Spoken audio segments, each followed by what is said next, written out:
Hello students, स्वागत है आपका एक बार फिर से हमारे YouTube चैनल पर।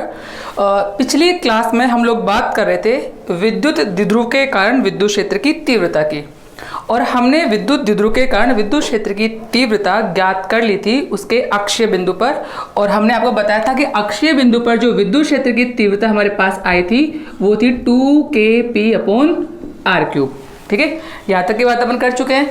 अब अक्षीय बिंदु के बाद चलिए आज हम बात करेंगे निरक्षीय स्थिति पर हम विद्युत क्षेत्र की तीव्रता किस प्रकार ज्ञात कर सकते हैं। तो जैसा मैंने पिछली क्लास में बताया था कि जिसमें जो सबसे इंपॉर्टेंट चीज होती है वो होती है इसके डायग्राम को अच्छे से समझना। तो सबसे पहले चलो हम बात करते हैं निरक्षीय स्थिति का मतलब क्या है। चलो मैंने जैसा पहले बताया था कि मान लेते हैं हमारे पास ये एक वैद्युत द्विध्रुव है AB, ठीक है, और इसमें बिंदु A पर रखा है -q आवेश और बिंदु B पर रखा है +q आवेश। जैसा हम हमेशा मानते आए हैं कि बिंदु A और B के बीच की दूरी है 2a। चलिए, मैंने आपको कहा था निरक्षीय स्थिति का मतलब होता है कि द्विध्रुव के मध्य बिंदु यानी O से गुजरने वाली एक ऊर्ध्वाधर रेखा इस प्रकार से, इसे हम कह सकते हैं ये है द्विध्रुव की निरक्ष। तो मैंने मान लिया कि द्विध्रुव के मध्य बिंदु O से r दूरी पर हमें कोई बिंदु P दिया हुआ है यहाँ पर, जिस पर हमें विद्युत क्षेत्र की तीव्रता ज्ञात करनी है। ठीक है, ये है हमारे पास बिंदु P। सबसे पहला काम हम क्या करेंगे, सबसे पहले हम बिंदु P को दोनों आवेशों से मिला देंगे इस प्रकार से। इससे भी मिला दिया अपन ने और इसी प्रकार मैंने इससे भी मिला दिया इस प्रकार से। चलो, हमने मान लिया कि बिंदु P की इन दोनों आवेशों से दूरियां समान है, तो ये दूरी भी मैंने मान ली x और ये दूरी भी मैंने मान ली x। ठीक है, इस तरह से मैंने दोनों आवेशों की दूरी ज्ञात कर ली। चलो, मैंने मान लिया कि ये बिंदु A के साथ बिंदु P कोण बना रहा है थीटा, और बिंदु B के साथ भी बिंदु P कोण बना रहा है थीटा, इस प्रकार से। ठीक है, जैसे मैंने कहा था कि ये दूरी 2a तो पूरी दूरी है। बिंदु O क्योंकि मध्य बिंदु है तो ये इन दोनों दूरियों को आधा आधा कर देगा, तो यानी ये दूरी भी a है और ये दूरी भी कितनी है a। ठीक है, अब दूरी दोनों की समान हो गई। सबसे पहले अगर मैं आपसे पूछूं कि बताइए बिंदु P पर इस +q आवेश के कारण विद्युत क्षेत्र की तीव्रता की दिशा क्या होगी, तो जैसा हमने पहले भी कहा था धनावेश के कारण विद्युत क्षेत्र की दिशा होती है धनावेश से दूर। तो यानी इसको हम दिखा सकते हैं इधर की तरफ इस प्रकार से। ये आ गई हमारे पास E1 यानी कि +q आवेश के कारण बिंदु P पर विद्युत क्षेत्र की तीव्रता।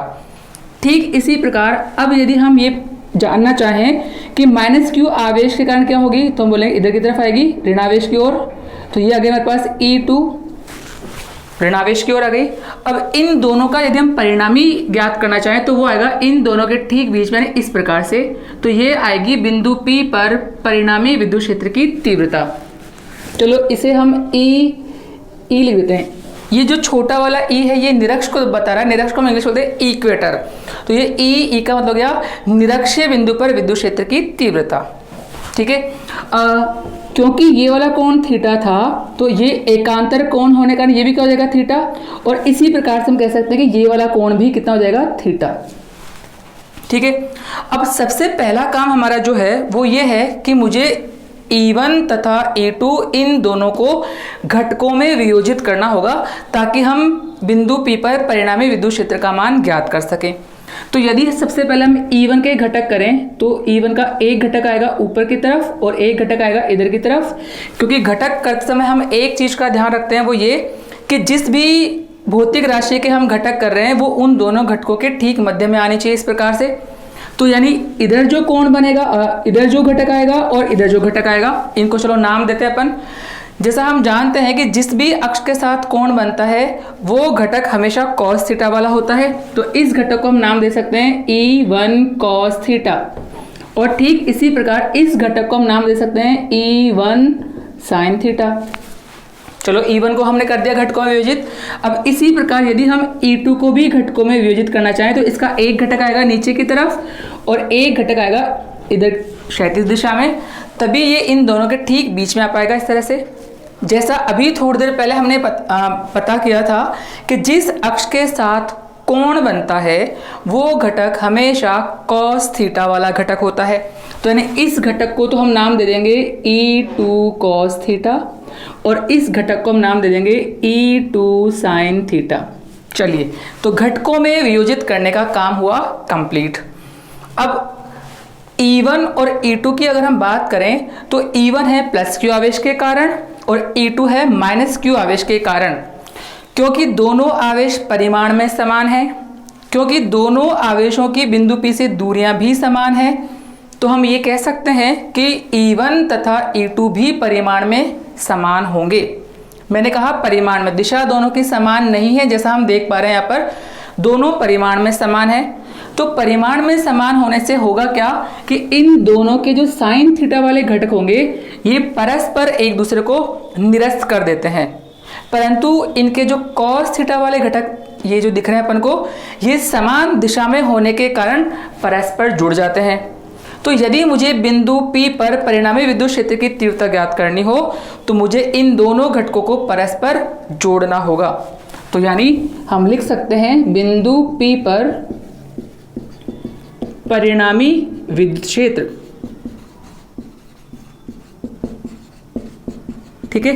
और जैसा मैंने कहा अभी कि परिणामी विद्युत क्षेत्र ज्ञात करने के लिए मुझे इन दोनों घटकों को परस्पर जोड़ना होगा, तो इसे हम लिख सकते हैं E क्योंकि हम निरक्ष में निकाल रहे हैं, और ये हमारे पास आ जाएगा E1 cos theta plus E2 cos theta. अभी थोड़ी देर पहले हमने कहा था कि E1 तथा E2 दोनों परिमाण में समान है, यानी हम इन दोनों को समान कर सकते हैं। मैं चाहूं तो E2 की जगह E1 लिख सकता हूं और चाहूं तो E1 की जगह E2 लिख सकता हूं। तो यदि हम इन दोनों को समान कर दें तो E अपने पास आएगा E1 cos थीटा, और चलिए इसको भी मैंने चेंज कर दिया E1 cos थीटा में। तो इस तरह से यदि मैं दोनों को जोड़ दूं तो मुझे अब प्राप्त होगा E बराबर 2E1 cos थीटा।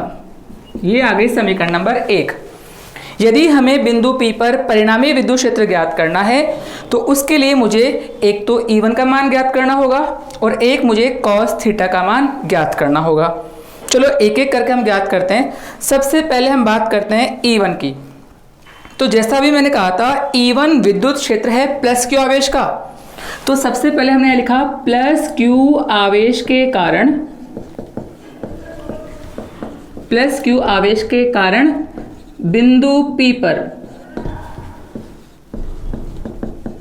बिंदु P पर विद्युत क्षेत्र। चलिए इसको हमने E1 कहा है, और E1 का सूत्र यानी कि बिंदु आवेश के लिए विद्युत क्षेत्र का सूत्र हम पहले पढ़ चुके हैं, वो होता है 1/4 पाई एप्सिलॉन नॉट आवेश बटा दूरी का स्क्वायर। दूरी कितनी मानी है हमने x, तो हम यहाँ लिख सकते हैं x स्क्वायर। चलिए समीकरण नंबर 2 हमारे पास हुई। हमारा आधा काम कंप्लीट हो गया, हमने E1 का मान निकाल लिया। अब बारी है cos थीटा की।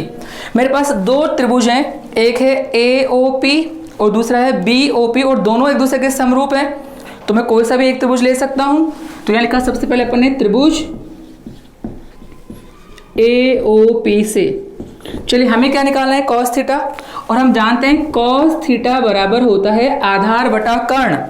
तो यहाँ आधार कितना है A और कर्ण कितना है x, तो इसको मैं लिख सकता हूँ A/x। ये आ गई समीकरण नंबर 3। चलो मुझे जो दो चीज चाहिए थी E1 और cos थीटा, वो दोनों हमने ज्ञात कर ली। तो ये E1 और cos थीटा का मान अब हम रखेंगे समीकरण नंबर 1 में। तो यहाँ हम लिख सकते हैं समीकरण 1, 2 व 3 से, क्योंकि हमें तीनों का उपयोग करना होगा। तो यहाँ से हमें प्राप्त होगा E यानी कि निरक्ष पर विद्युत क्षेत्र बराबर 2। ये रहा हमारे पास। अब बारी है E1 की, तो E1 आ गया 1/4 pi epsilon not Q upon दूरी का स्क्वायर, और cos थीटा का मान है A/x। ठीक है। अब x स्क्वायर और x हम जानते हैं कि अगर घातें आधार समान हो तो घातें जुड़ेंगे इनकी, तो इसे मैं लिख सकता हूं अब E बराबर 2 इंटू 1/4 पाई एप्सिलॉन नॉट, ये हो गया Q इंटू A/x क्यूब। अब यदि इस दो को मैं आगे ले आऊं यहाँ पर, तो मुझे मिलेगा E बराबर 1/4 पाई एप्सिलॉन नॉट। ठीक है, इसको हम लिख सकते हैं Q इंटू 2A/x क्यूब। जैसा कि मैं आपको पिछली क्लास में बता चुका हूं, Q इंटू 2A इन दोनों का जो गुणनफल होता है इसे हम वैद्युत द्विध्रुव आघूर्ण कहते हैं। यानी Q इंटू 2A को हम लिख सकते हैं P, वैद्युत द्विध्रुव आघूर्ण। तो यहाँ लिख दूँ तो हमें प्राप्त होगा E बराबर, इसे हम लिख सकते हैं K, ये हो गया P अपॉन एक्स क्यूब। चलिए, ये जो विद्युत क्षेत्र की तीव्रता हमने ज्ञात की है, ये ज्ञात की है हमने x दूरी के लिए, इसके लिए, जबकि हमको ज्ञात करनी है r दूरी के लिए। यानी मुझे इस x के मान की बजाय मुझे r लाना पड़ेगा सूत्र में। अब वो कैसे ला सकते हैं? अभी मैंने कहा था दोनों त्रिभुज समरूप हैं, आप किसी भी त्रिभुज से ज्ञात कर सकते हैं। ये क्या है? लंब, ये क्या है? आधार, और ये क्या है? कर्ण। और हमें पता है इन तीनों में संबंध हम बता सकते हैं पाइथागोरस प्रमेय से। तो यदि मैं यहाँ पर पाइथागोरस प्रमेय का इस्तेमाल करूँ तो यहाँ से एक्स स्क्वायर बराबर हमें मिलेगा R square plus A square. सिर्फ एक्स निकालना हो तो स्क्वायर डालना पड़ेगा, तो एक्स को हम लिख सकते हैं R square plus A square की पावर हाफ। ठीक है, यदि x का मान मैं यहाँ रख दूँ ऊपर, तो यहाँ मुझे निरक्षीय बिंदु पर विद्युत क्षेत्र की तीव्रता क्या मिलेगी? यह आएगा K P upon R square plus A square की पावर 3/2, क्योंकि 3 पहले से थी घात और पावर हाफ और आ जाएगी, तो दोनों मिलके गुणा होके हो जाएंगी 3/2। ठीक है, चलिए, जैसा मैंने आपको पिछली क्लास में बताया था कि यदि हम एक शर्त रखें यहाँ पर कि जो दूरी a हमने ली है, यदि ये दूरी a इस दूरी r की तुलना में बहुत कम कर दी जाए, तो शर्त ये है यदि a जो है वो बहुत छोटा हो r से, तो ऐसी स्थिति में हम इस a को क्या कर सकते हैं? नगण्य मान सकते हैं। तो हमारे पास बचेगा आर स्क्वायर की पावर 3/2, घात 2 से घात 2 कट जाएगा, तो यानी यहां से हम लिख सकते हैं ई बराबर के पी अपॉन आर क्यूब। ये हमारे पास आएगा निरक्षीय बिंदु पर विद्युत क्षेत्र की तीव्रता का परिमाण। ठीक है, चलो इसको मैंने नाम दे दिया समीकरण नंबर 5। ये तो आपने परिमाण निकाला है। यदि इसे हम सदिश रूप में व्यक्त करना चाहें, सदिश रूप में, तो इसके लिए मैंने इस पर तो लगा दिया वेक्टर। ठीक है, और जैसा मैं पहले पिछली क्लास में बता चुका हूं कि अगर कोई सदिश है तो सदिश पे वेक्टर लगाओ, और अगर नहीं है तो हम एकांक सदिश लगाते हैं। बट फिलहाल हमारे पास सदिश है, तो इसे हम लिख सकते हैं K P vector upon R cube.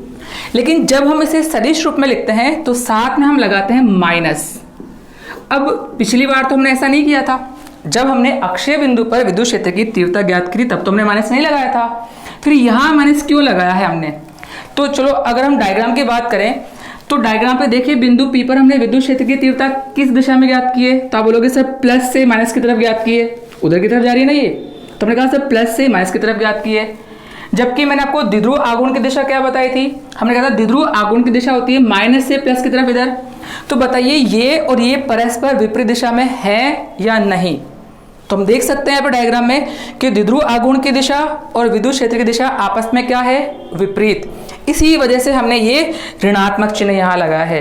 ये ऋणात्मक चिन्ह हमें इस बात की ओर इशारा करता है कि निरक्ष पर विद्युत क्षेत्र की दिशा और द्विध्रुव आघूर्ण की दिशा परस्पर विपरीत दिशा में होती है। तो इस प्रकार हम निरक्षीय बिंदु पर विद्युत क्षेत्र की तीव्रता ज्ञात कर सकते हैं। चलिए, तो माइनस का मतलब आपको समझ में आ गया होगा कि माइनस चिन्ह हमने क्यों लगाया है? ये दर्शाने के लिए कि निरक्ष पर विद्युत क्षेत्र की तीव्रता द्विध्रुव आघूर्ण की दिशा के विपरीत होती है। अब यदि हमें यह पता करना हो कि अक्षीय बिंदु और निरक्षीय बिंदु पर हमने जो विद्युत क्षेत्र की तीव्रताएं ज्ञात की हैं, इनमें परस्पर क्या संबंध होता है, तो वैसे तो हम ये चीज सूत्र देखकर भी बता सकते हैं कि इनमें परस्पर क्या संबंध होता है, परंतु इसे हम ज्ञात भी कर सकते हैं या पता लगा सकते हैं कि दोनों परस्पर किस प्रकार संबंधित होती हैं। चलो, तो यानी हम बात करें अक्षीय और निरक्षीय बिंदु पर विद्युत क्षेत्र की तीव्रताएं किस प्रकार से संबंधित होती हैं। सबसे पहले, जैसा हमने पिछली क्लास में पढ़ा था, अक्षीय बिंदु पर विद्युत क्षेत्र की तीव्रता, या मैं कहूं विद्युत क्षेत्र, तो वो हमारे पास आया था E a बराबर 2kp अपॉन आर क्यूब। चलिए, इसे मैं समीकरण नंबर 1 नाम दे देता हूं। इसी प्रकार से जब हमने निरक्षीय बिंदु पर विद्युत क्षेत्र ज्ञात किया, तो वो हमें प्राप्त हुआ E फॉर इक्वेटर बराबर हमारे पास आया था Kp/r³। अब फिर से वही बात, किसी के दिमाग में अगर ये बात आ रही हो कि सर माइनस क्यों नहीं लगाया, अब आपने माइनस सदिश के साथ आया था। हम यहाँ सिर्फ बात परिमाण की कर रहे हैं, ना मैंने यहाँ वेक्टर लगाया है, ना इधर लगाया है और न यहाँ लगा रहा हूँ। हम परिमाण की बात कर रहे हैं और परिमाण कभी भी ऋणात्मक नहीं हो सकता, इसलिए यहाँ हमको माइनस नहीं लगाना। तो ये हमारे पास समीकरण नंबर 2 आ गई। चलो अगर मैं समीकरण 1 को समीकरण 2 से डिवाइड कर दूँ, यानी समीकरण 1 में समीकरण 2 का भाग देने पर, तो जब हम समीकरण 1 में समीकरण 2 का भाग देंगे तो हमें मिलेगा EA/EE बराबर यहाँ से 2KP/r³ और यहाँ से KP और r³ ऊपर चल जाएगा इस प्रकार से। चलो मैंने KP से KP कैंसिल कर दिया और r³ से r³ कैंसिल कर दिया, तो हमें मिलेगा EA/EE बराबर ये आएगा 2। ठीक है, यदि इसे मैं ऊपर की तरफ भेज दूं यहाँ पर, तो यहाँ मिलेगा EA यानी अक्षीय बिंदु पर विद्युत क्षेत्र की तीव्रता बराबर आएगा 2EE यानी कि निरक्षीय बिंदु पर विद्युत क्षेत्र की तीव्रता। तो यहाँ से हम ये निष्कर्ष निकाल सकते हैं कि किसी भी द्विध्रुव के लिए अक्षीय बिंदु पर जो विद्युत क्षेत्र की तीव्रता होगी वो निरक्षीय बिंदु पर विद्युत क्षेत्र की तीव्रता से 2 गुनी होती है। परंतु याद रखिए ये संबंध केवल और केवल तभी लागू होगा, हमने यहाँ सूत्र में r³ से r³ को काटा है, इसका मतलब बिंदु की अक्ष पर जो दूरी होगी उसकी निरक्ष पर भी दूरी वही होनी चाहिए। यानी मान लो थोड़ी देर के लिए कि यदि हम अक्ष पर दूरी ले रहे हैं 4 सेंटीमीटर, तो फिर निरक्ष पर भी दूरी कितनी होनी चाहिए 4 सेंटीमीटर। यदि ये दोनों दूरियां समान होंगी तो ही ये सूत्र या ये संबंध लागू होगा। अगर दूरियां समान ना हो तो दूरियां समान ना हो तो हम अलग अलग ही ज्ञात करेंगे और फिर हम बताएंगे कि दोनों में क्या संबंध आया है। तो ध्यान रखने वाली बात क्या है कि जो दुगना वाला संबंध हमने बोला है, ये दुगना वाला संबंध सिर्फ तभी लागू करना है जब दोनों की दूरियां समान हो। ठीक है, तो इस तरह से हमारे पास हो गया अक्ष और निरक्ष पर विद्युत क्षेत्र की तीव्रता में क्या संबंध होता है। नॉर्मली यहाँ से जो क्वेश्चन आते हैं वो कुछ इस तरह से आते हैं। जैसे हम एक एग्जाम्पल की बात करें, मान लीजिए हमसे इससे कहा, ये बहुत एक कॉमन एग्जाम्पल है जो अक्सर एग्जाम में पूछते रहते हैं कि मेरे पास एक अणु है NaCl, ठीक है, और हमसे ये कहा गया कि इस NaCl अणु में सोडियम आयन और क्लोराइड आयन, ठीक है, इन दोनों के जो बीच की दूरी है वो है 1 एंगस्ट्रॉम।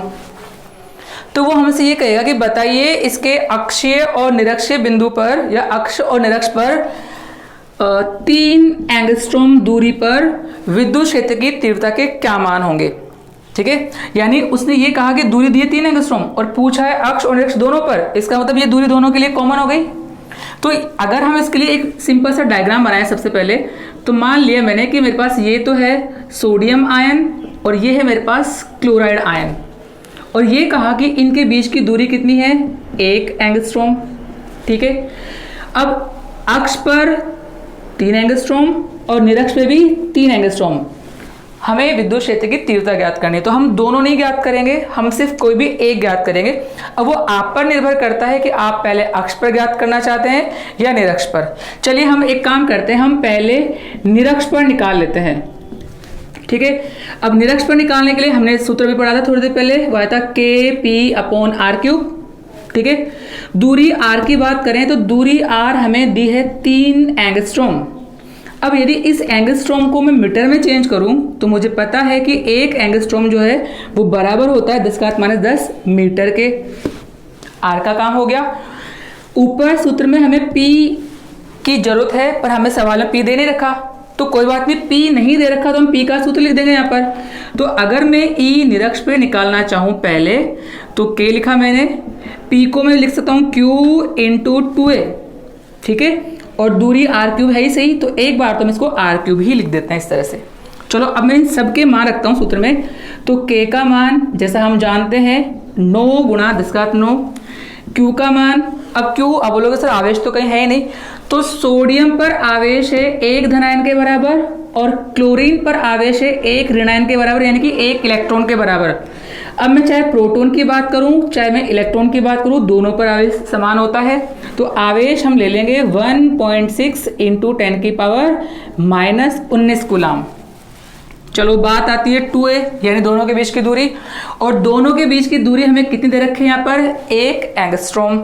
तो यदि इस 1 एंगस्ट्रॉम को मैं मीटर में चेंज कर दूं तो हो गया 1 इंटू 10 की पावर -10।